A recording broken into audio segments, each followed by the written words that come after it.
Les habitants de Kogné, dans le département de la Mémé, subissent une insécurité persistante, des coupures d'électricité, un manque d'infrastructures routières de qualité et un accès limité à l'éducation ainsi qu'aux services publics. Ces problèmes se sont accentués avec la crise qui sévit dans la région du Sud-Ouest. Cette situation découlerait également en partie d'une faible coopération entre les populations et les autorités locales. Notre commune a de nombreuses difficultés, surtout depuis le début de la crise anglophone. Nous ne parvenons pas à créer des revenus depuis que certains habitants profitent de la crise pour ne plus payer les taxes.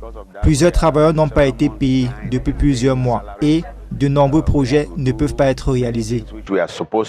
Face à ces difficultés, de nombreux habitants de Kogné ont été contraints de se déplacer vers des villes comme Kumba, espérant y trouver des conditions plus stables.